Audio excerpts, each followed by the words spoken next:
Уважаеми господин председателстващ, дами и господа народни представители, уважаеми господин Георгиев! В отговор на Вашия въпрос искам да Ви запозная със следната информация. На 2 юли 2026 г. около 19 часа в Районна служба „Пожарна безопасност и защита на населението“ – Септември, е постъпил сигнал от община Септември относно възникнал инцидент в кариера за инертни материали, находяща се край село Лозен.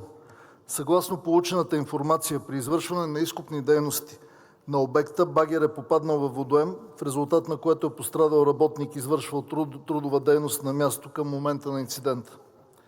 Незабавно след получаване на сигнала към мястото на инцидента са насочени и изпратени екипи на Районна служба „Пожарна безопасност и защита на населението“ – Септември, както и полицейски служители от Районно управление – Септември, и Областна дирекция на МВР – Пазарджик, с цел овладяване на ситуацията и извършване на необходимите първоначални действия.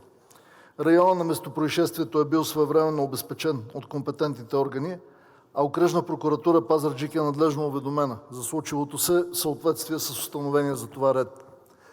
Във връзка с настъпилия инцидент е образувано следствено дело, водено по описа на Окръжен следствен отдел – Пазарджик, както е образувано ЗМ по описа на Районно управление – Септември, за престъпление по чл. 123, ал. 1 от Наказателния кодекс във връзка с настъпилата смърт на работника. Към настоящия момент по образуваното дело продължават да се извършват процесуално-следствени действия, като цялостният процес се осъществява под прякото ръководство и надзор на Окръжна прокуратура – Пазарджик.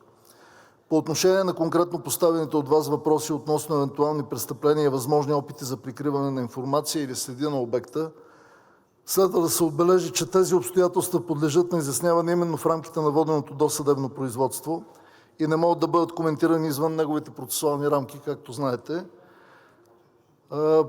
Впрочем, информация може да се поиска по съответния ред от наблюдаващата прокуратура, а именно Окръжна прокуратура – Пазарджик, която наблюдава досъдебното производство, и с разрешение на наблюдаващия прокурор исканата от Вас информация може да се получи. Благодаря Ви. Благодаря, господин министър, за тази информация. Както очаквах, няма да получим много детайли, тъй като се води следствие и е логично това, което ми казахте. Само да вметна към всичко това, което има като информация в публична информация, да ви насоча вниманието и към няколко други проблеми, които, тъй като аз отнесах въпроси към Министерството на енергетиката и на околната среда, и трябва да имате предвид в самото разследване на случая, че първо там няма концесия в тази кариера и най-вероятно са се извършвали незаконни действия.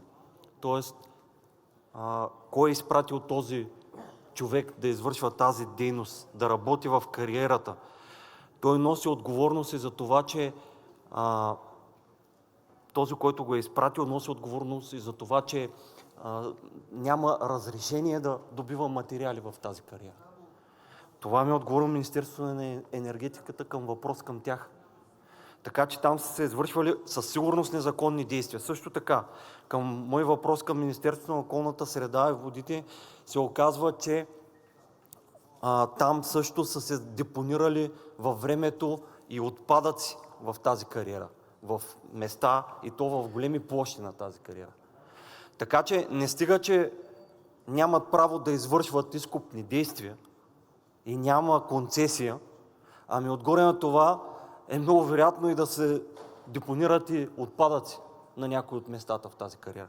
Така че насочвам вашето внимание, разследването трябва да продължи и не само във връзка с инцидента на този човек и загиналия човек на местото, за съжаление, което се е случило, но трябва да гледате и по-мащабно и да се вземат мерки в тази посока, защото се извършват със сигурност незаконни действия на този обект.